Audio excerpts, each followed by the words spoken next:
Right guys, welcome back to the channel again. So today I'm just setting up ready for a display at Holt Station for a big 1940s event, biggest display I put on of the year.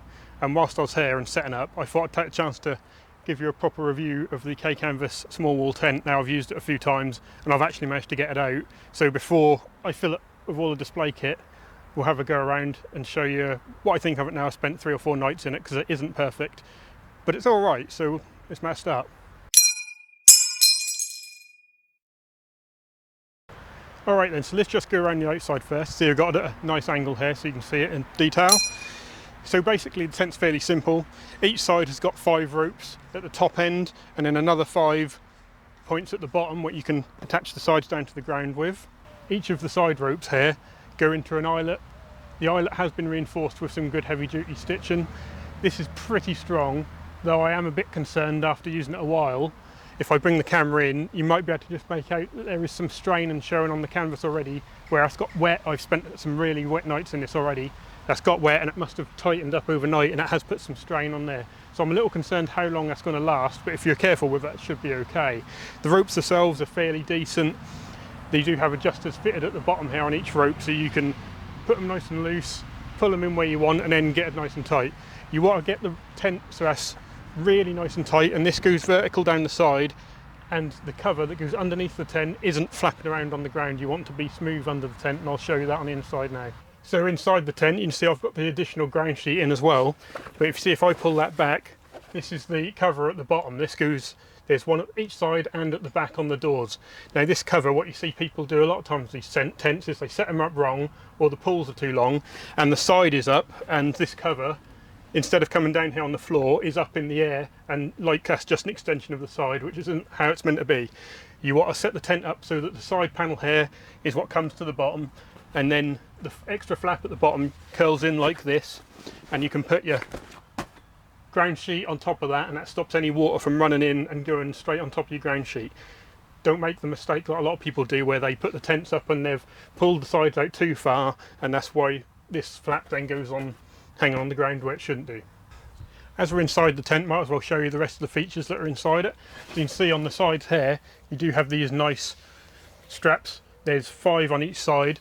Now what this allows you to do is, you could, if it's too hot or you want the tent to be just like a tunnel, so just a roof with an open back or anything you want really, any combination, you can roll the entire side of the tent up, and these straps are what secures it to the top. Now if you've got the sides connected to the doors, they just rope in through eyelets, which I'll show you in a second.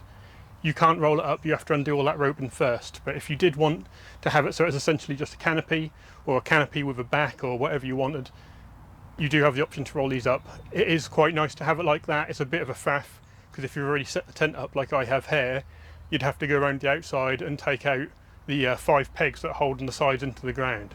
But it's a nice little option, and these are very nice fabric, nicely strongly sewn in.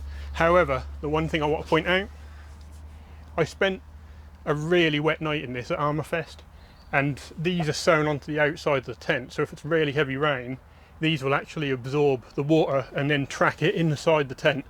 And if it's hanging down next to your bed, this will be on your pillow or your quilt, and that will track all the water onto your pillow or your quilt, and you'll wake up wet, which is what happened to me. I'll go around the outside and show you what I mean. Okay guys, so here you can see on the outside that nice eyelet with the reinforced stitching that I was telling you about. I don't know if you can tell on the camera, I'll bring it in right close in a second, where this has put a bit of strain on it already. Anyway, what were we saying about them straps on the inside? I don't think you're going to be able to see it on the camera, but just above my finger here you can see there's a bit more stitching, and that's where that strap has been sewn onto the tent.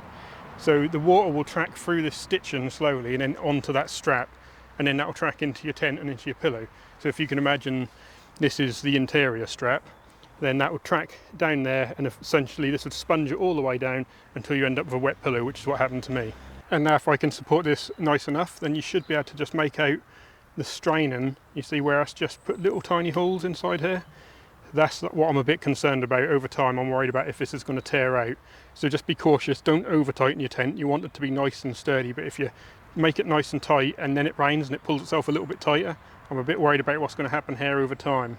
And whilst I'm out this side pointing out the stitching and everything to you, you can also see the other side of the strap. So when you roll up this side bit, this is the other half of the strap basically. So you'd roll it up and then you'd pull this round and tie it in a little knot on the other one, 5 of them on each side, and then you've got yourself that nice raised side to let some air in. Another gripe I got with K-Canvas is the stencil. Now if you look, I would assume, can't say for sure, but I'd assume that the stencil is meant to be centered, and as you can see it's not, it's right off to one side. So if you're looking at it from this direction, it's right at the front, and if we spin around to the other side, on the other side that's right to the back. So whatever way you're looking to it, the US stamping is on the left hand side. Answers in the comment section. Do you know if that was meant to be like that? I mean, I'd assume that should be centered. It certainly looks a bit daft to me, being right to the back and then right to the front on the other side. I'd have rather if they just didn't put a stencil on it at all, to be honest. But that is a bit of annoyance to me. I don't like that. So just be in mind, these tents may have some inconsistency with the stenciling. I certainly think so. Even if they'd have both been towards the front or both been towards the back, that would have been better. But just annoys me, and it might annoy you too. So that's basically the sides covered. So you've got the roll-up sides that you can have if you want. 5 ropes coming out the midsection on each side, which are adjustable. 5 more on the bottom to hold the sides down when you don't want to have them rolled up. And then the straps to keep them up when they're rolled up. That's about all there is for the side. Coming around to the doors, so each side has obviously got the same door setting. Each side has got one of these holes in the side. That's a chimney port. So if you had a little oven or chimney or whatever it was inside, they could have had a plate that would have gone on here so that didn't catch fire. And then a chimney could have come out to keep you nice and warm during the winter and stuff like that. Now, I don't have one of them little stoves or burners, whatever you want to call them, but these are handy little portholes. You can keep them open during the day to let a bit of ventilation through. These tents get extremely hot, extremely fast, like all canvas tents. That's not a bugbear against K-Canvas, that's just the way it is. So you have got a nice bit of ventilation through these holes, or if you need to communicate during the night with someone outside, whatever. And then down the middle of the door, you've got one set of eyelets all the way down, and then a partial second set, and then on the other side is just eyelets without the ropes in it. So one side's got the ropes, one side haven't, and that's how you pull it together and tie it up. And then along the bottom, on the side that you're going to have shut, you've got ropes at the bottom that you can then stamp into the ground, which I'll show you a bit better now because I don't think they're in shot. So now I've moved the camera, you can see the ropes along the bottom that have been pegged into the floor. So this is the back of the tent that's going to be closed up. Obviously you wouldn't want to peg it down on the side where it's open or going to be opened up. So they're pegged down and secure for the back end of the tent. You can peg both sides down if the tent is symmetrical. One thing I would say about the bottom ropes, and all of these door ropes actually, if I bring you closer to them, is that as you can see from here, these are not reinforced like them side ropes. They've also got a bit of loose thread, which isn't a good sign this early on. So there's a bit of the odd bit and piece like that, which isn't the best finish. Bit concerned about how long these are going to last without that reinforcement. However, they're not put under the same pressure that the side straps that you're actually pegging the tent down with, or the side eyelets I should say. They're not under the same pressure, so they might just not need that reinforcement, but just bear in mind, might even be worth reinforcing them yourself if that's something you worry about. On the doors you've got these nice little white ropes. Again, I do have a bit of an issue with them. I'll show you from the inside as these ones are done up. So the issue I have with these is that the ropes unwind very easily. So if I just move this down to the next one, here you can see the result of that. So this has been put up like 3-4 times, and this one's completely unraveled. It's just rubbish. So when they come, all they've got is a little bit of string tied around the end to keep them together, and it's not overly well done. Some of them have fell off before I even got the tent up the first time. So this is a bugbear for me, because this makes it a right pain in the arse. This one I'll have to sort back out. But what you can see, what I tried to do was wrap friction tape around the end of them to stop them unravelling, just to help. It's not the best solution. I'm going to see if I can actually melt the ends of the rope, but that's a thing to be aware of. If you get one of these, you want to do something with these ropes, probably grab a lighter and melt the ends together so they can't do anything. I'll probably just end up burning the tent down, but I'll give it a shot at some point. And whilst we're in here, you can see how I've secured the doors to the pole in the centre, the tent pole. Now, I'm not sure if this is the exact way you're meant to do it. I'm sure there are a couple of different ways, and someone will say I'm an idiot and I've done this completely wrong.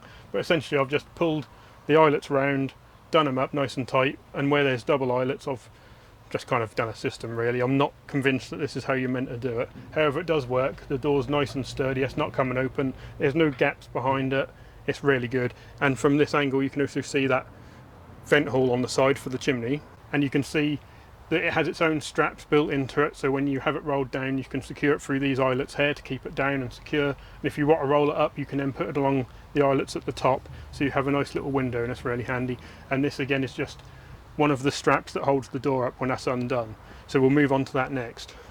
So now at the front of the tent where the doors open, you can see how they roll up. So you've got them straps again that you saw hanging on the back side of the door, they've also got them on the inside of the door, so basically you just roll it up, do these straps up, and then you've got a nice opening. You can have it with one side of the door tied to the pull and then just the opening on one side, or you can have them both like this. Now it's worth noting I should say, that if you've got the sides up and you undo all of the pegs, that will let you adjust this a bit different. You can see on here how that's kind of slanting down, and that's because it's still pegged down to the floor, which is fine, but if you had your sides up it wouldn't be pegged down to the floor, and the whole thing can be rolled up nice and level. Just a little detail for you. So what I mean by the door being tied to the sides, you can see up the corner here how that's done. So you've got the ropes that you can see up the corner there that go through eyelets that holds the side of the tent securely to the door of the tent. The top seam here is obviously always connected, but this is the loose part down the side. This should allow you to roll up the sides. So you can't roll up the sides unless you undo that rope on the side there. And coming back outside up to the corner, you can see the outside. So they come fitted and knotted up the top here. You then thread it through nice and simply all right down the bottom, and I've tied an additional knot down here just so that it doesn't become loose. I want it to stay like that all the time. So you'd have to undo all that if you want to put the sides up, which is a bit of a pain, but it doesn't take that long if you want to sort it out. Right, so we're nearly finished this quick walkthrough of the K-Canvas small wall tent, if I can get my words out properly. So the last thing I want to show you, or one of the last things I want to show you, is the actual pulls themselves. So basically the tent has got two pulls, one at each end. They're in halves, you've got a top and a bottom, and they just slot together in these connectors here.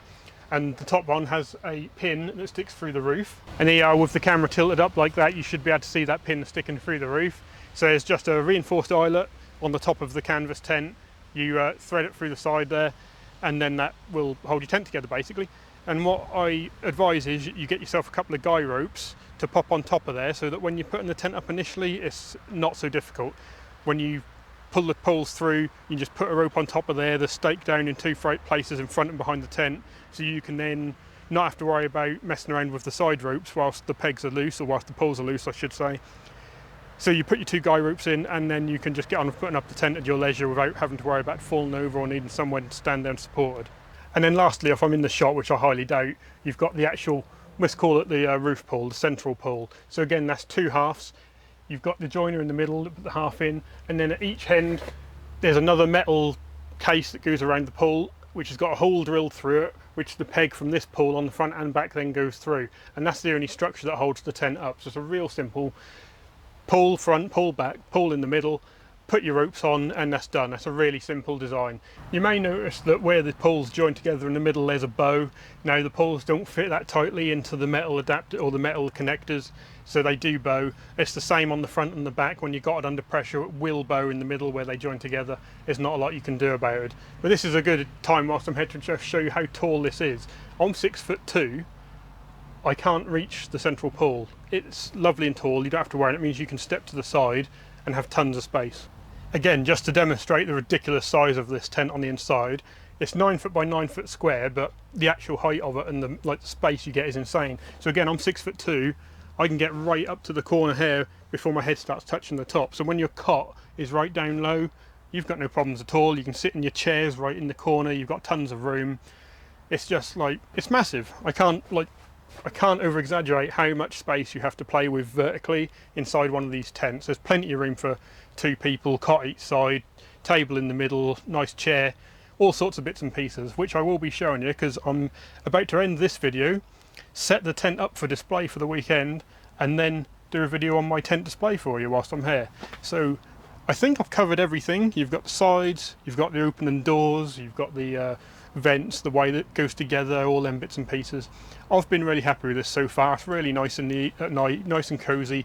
Have it open like this during the day with a chair in it, so if you want to come and get in the shade you can. They're brilliant tents. They do cost a fortune. I wouldn't advise buying one of these brand new because frankly they're a rip-off. I did buy mine brand new, but at about £750, that's a joke. Another thing I don't advise is going with the wooden pegs. Wooden pegs I tend to avoid at all costs. I know that's authentic, but they suck. So I'd go get some decent metal pegs. Right, I've got to go because there's a lorry just arrived, and I'll see you soon.